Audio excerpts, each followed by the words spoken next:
you guys have touched on also talking about mixed media and collaboration. As recording technology and different forms of media become more accessible and affordable, I mean, anybody now can get a webcam and record something, or compose their own music. Do you feel like we're seeing a rise in mixed media and collaboration, and the distinctions between poetry and music, are they evaporating? What does this mean for poetry? And I don't think the distinctions will ever evaporate, because as a species we really like to know what we're talking about. We like to categorize things, and it's part of how our brain works.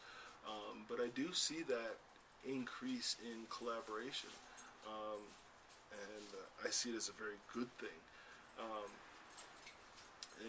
It's moving the art forward, not any individual. I think it's moving the art forward. And actually, one last thing. Could you talk a little bit about your decision to put a CD with the book that sort of ties into mixed media and collaboration? Yeah.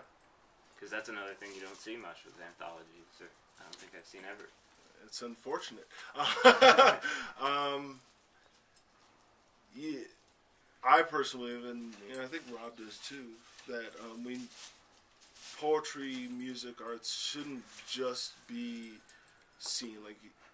It's not really fair to just give somebody, we're not always able to not do this, but it's not really fair to give somebody just, hey, this is the poetry, read it, and they have their own voice going through their head.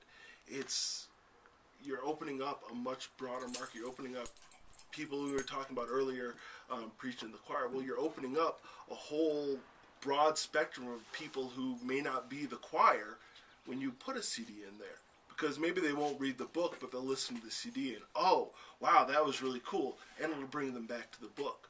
Or somebody will read the book and say, oh, wow, I really like that. Oh, look, that's on the CD. I can see how the poet meant to perform it. Oh, wow, that just opened up a whole new realm of what I was conceptualizing for this piece. And it's something that has changed in my head.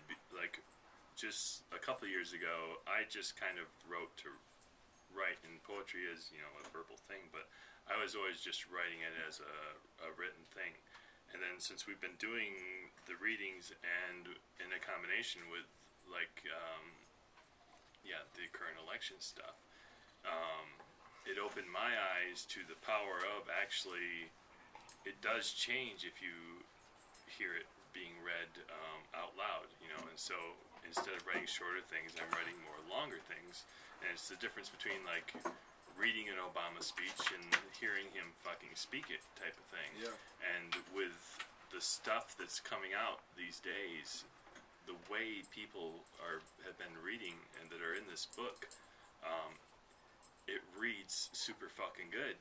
But if you actually hear them shouting it, it adds another dimension to it. So the CD kind of hopefully helps that's us just saying, that here it is in print, but listen to somebody actually fucking screaming their shit into a microphone, and it's more powerful. I had something I was going to say. I want to get a shot of the dog in there. She's being cute.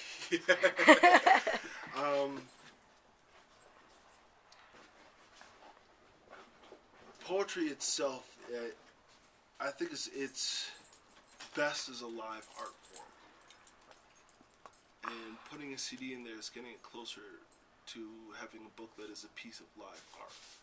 A lot of those, not all of them, but a lot of what's in that CD was recorded live. One take, there's mistakes, there's, it's not a perfect recording.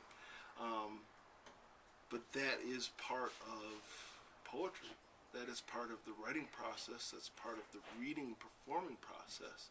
I would really, hope to be a part of bringing poetry back to being a live art.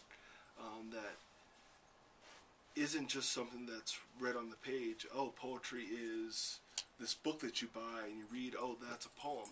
But poetry is not just that.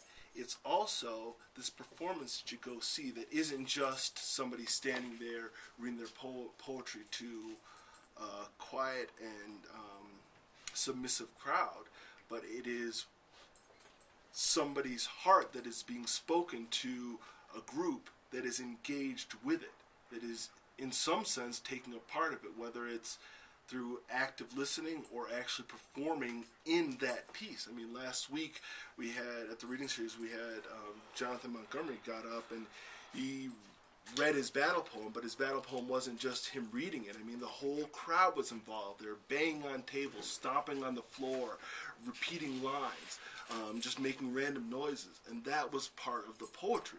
Now, if you just read his poem on a piece of paper, you wouldn't get any of that. You wouldn't get any of that life that is inherent in poetry, that should be inherent in poetry, how much it is alive in our society, even if we don't recognize it. You wouldn't get any of that.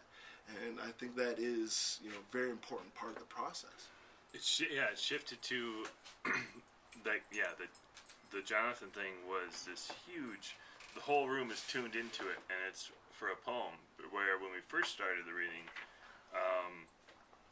the times that would happen would be more like if somebody was singing a Dylan song, or something like they had, recognized. So we're all fucking doing a sing-along for fucking Bob Dylan, but now it's shifted, and people are doing that same thing for just poetry pieces, and it's awesome. Yep. All right. Anything you want to No. ask? All right. Anything else you guys wanted to add? I have a very large penis.